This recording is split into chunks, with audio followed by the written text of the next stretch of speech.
yaitu memiliki dua mata di belakang kepalanya. Hai gengs, welcome to Forbia di Cahaya. Cerita horor yuk. Halo semua, apa kabar? Kembali lagi di channel Forbia. Dan hari ini aku mau ceritain satu cerita. Jadi kita hari ini ngedongeng aja ya. Jadi kemarin itu kan aku lagi ngobrol sama teman-teman aku. Terus kita lagi belajar bagaimana caranya supaya kita bisa hidup dengan lebih baik. Salah satu caranya adalah dengan menjaga lisan kita, menjaga perkataan kita.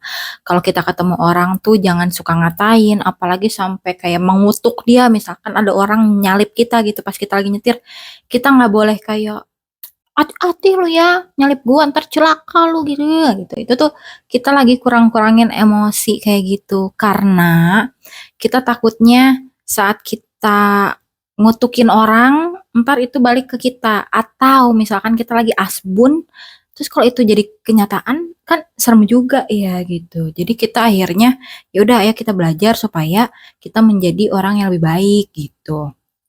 Dan kalian pernah gak sih kayak ada satu ketika di saat kalian lagi disakitin gitu ya, terus kalian asal ngomong kayak gini, awas lu ya, besok pasti biar kalian ngerasain gitu, susah kayak gimana.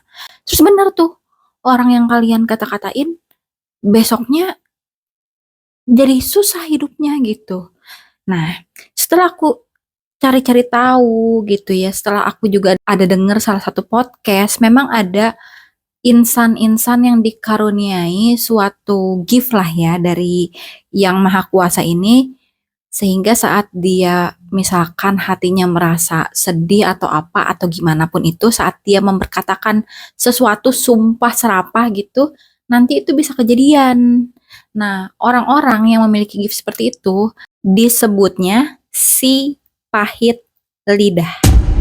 Orang-orang yang memiliki kemampuan pahit lidah ini diharuskan untuk menjaga lisannya tuh secara berhati-hati biar saat dia asbun itu nggak jadi kenyataan sampai mencelakai orang lain. Nah, ini ada salah satu cerita rakyat ya dari Sumatera Selatan mengenai si pahit lidah ini, dan aku sekarang mau bacain buat kalian. Si Pahit Lidah merupakan judul sebuah cerita rakyat yang berasal dari Provinsi Sumatera Selatan. Julukan si Pahit Lidah diberikan kepada Pangeran Serunting yang memiliki kesaktian yang tak terkalahkan. Sebenarnya banyak banget nih versi tentang cerita si Pahit Lidah. Salah satu ceritanya adalah saat dia sedang beradu ilmu dengan si Mata Empat. Berikut adalah cerita lengkap dari legenda si Pahit Lidah yang bisa kita simak. Alkisah di suatu tempat bernama Banding Agung, terkenal dua jawara gagah berani bernama si Pahit Lidah dan si Mata Empat. Kedua jawara ini sama-sama disegani dan merasa bahwa dirinya adalah yang terhebat. Karena kesombongannya itu, mereka sepakat untuk beradu kesaktian di depan umum. Hal itu dilakukan untuk membuktikan siapakah jawara yang terhebat, si Pahit Lidah atau si Mata Empat. Si Pahit Lidah memiliki kemampuan serunting sakti yang dapat memberi kutukan dengan lidahnya yang pahit. Semua orang yang melawan si Pahit Lidah akan dengan mudah dikutuk menjadi batu. Sementara si Mata Empat diam-diam menyimpan kesaktiannya, yaitu memiliki dua mata di belakang kepalanya. Itulah alasan mengapa si Mata Empat dengan mudah menghindari serangan lawan dan selalu menang ketika berkelahi. Kali ini untuk membuktikan kesaktian mereka, dibuatlah tantangan untuk tidur menelungkup di bawah pohon aren. Agar bisa mengumpulkan kesaktian, mereka sama-sama diberikan waktu untuk bersiap-siap untuk menghadapi adu kesaktian ini yang akan diselenggarakan di tepi Danau Ranau. Tak disangka, kesempatan tersebut dimanfaatkan si Mata Empat dengan berbuat licik agar bisa unggul dari si Pahit Lidah. Akhirnya hari yang ditunggu-tunggu datang, dan mereka segera mengundi siapa yang akan membuktikan kesaktiannya terlebih dahulu. Adu kesaktian ini tidak dilakukan dengan cara berkelahi, namun dilakukan dengan sebuah tantangan. Tantangannya adalah salah satu dari mereka bergantian tidur di bawah pohon aren. sementara lawannya akan memotong tangkai buah dan bunga aren dari atas pohon. Siapapun yang nantinya tertimpa buah aren itu, maka akan kalah dan harus mengakui kekuatan lawannya. Si empat mata mengambil kesempatan itu dan mempersilahkan si pahit lidah untuk naik ke pohon aren. Si pahit lidah lalu naik dan memotong dahan buah aren yang akan jatuh menimpa si mata empat. Tentunya si mata empat dengan mudah bisa menghindar, meski si pahit lidah sudah mencobanya sebanyak 3 kali. Dan kini giliran si pahit lidah yang harus tidur di bawah pohon aren. Ia sudah merasa bahwa ajalnya telah dekat. "Pahit lidah, apakah kau sudah siap dengan kematianmu?" kata si mata empat dengan sombongnya. "Jangan banyak oceh, cepat potong buahnya," jawab si pahit lidah. Dengan cepat si mata empat memotong buah aren, sementara si pahit lidah tidak sempat menghindar. Terdengar erangan kesakitan dari bawah pohon. Si mata empat melihat si pahit lidah sudah bersimbah darah, dan tak lama kemudian tewas dengan mengenaskan.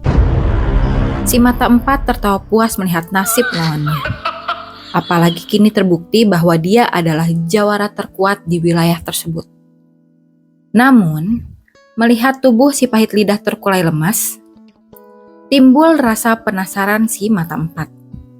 Ia berpikir, apakah sebutan si pahit lidah adalah benar karena rasa lidahnya yang pahit? Dikendalikan oleh rasa penasaran itu, tanpa sadar si mata empat menyentuh lidah lawannya yang telah mati dengan ujung jari, lalu mengecapnya kayak gini. Si mata empat terkejut karena lidah lawannya itu terasa lebih pahit bahkan dibandingkan dengan brotowali. Tanpa sadar apa yang dikecapnya adalah racun mematikan yang memang dimiliki oleh si pahit lidah. Seketika tubuh si mata empat membiru, dan ia lalu tewas di tempat yang sama.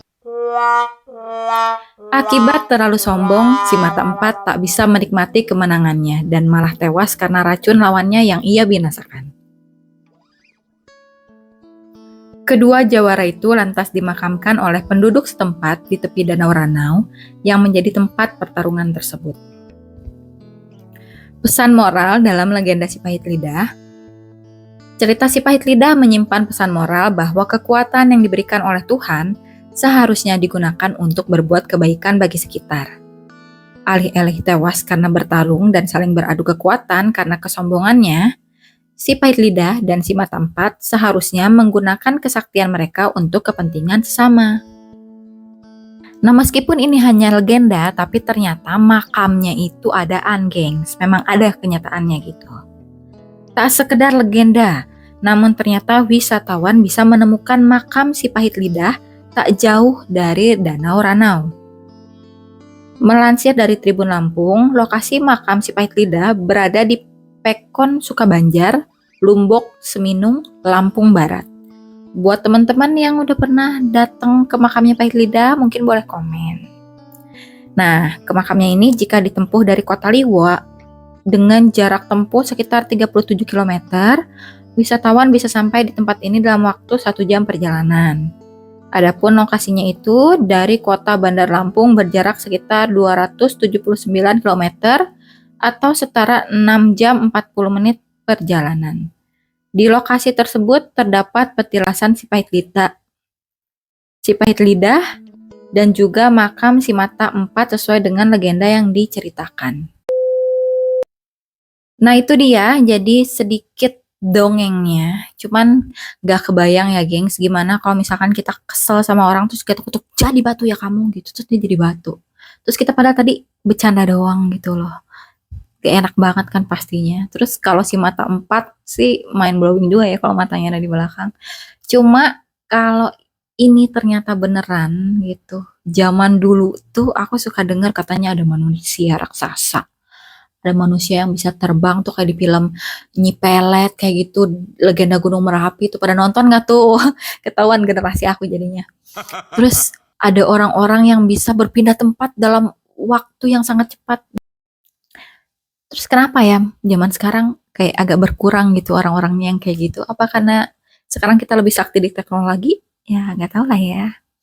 Jadi mungkin itu aja ceritanya, meskipun nggak serem, agak kurang cocok untuk diajakin cerita horor yuk gitu. Tapi ya aku mohon maaf akan cerita yang kurang-kurang ini, tapi kayak ini pengen aku ceritain karena emang seru aja gitu, ada hal kayak gini. Dan kata-kata si pahit lidah itu tuh mungkin ada kali ya orang-orang di sekitar kita yang dapat julukan si pahit lidah, tapi aku belum nemu ceritanya. Ntar kalau aku nemu benar nih cerita yang mistisnya, yang seremnya, ntar aku share ke kalian ya. Kalian kalau ada cerita serem, silahkan share ke aku. Kalau suka video yang ini, mohon maaf juga kalau ada kurang-kurangnya, tapi kalau suka ya monggo di like, dan jangan lupa subscribe supaya nggak ketinggalan video baru dari aku. Thank you guys, dadah.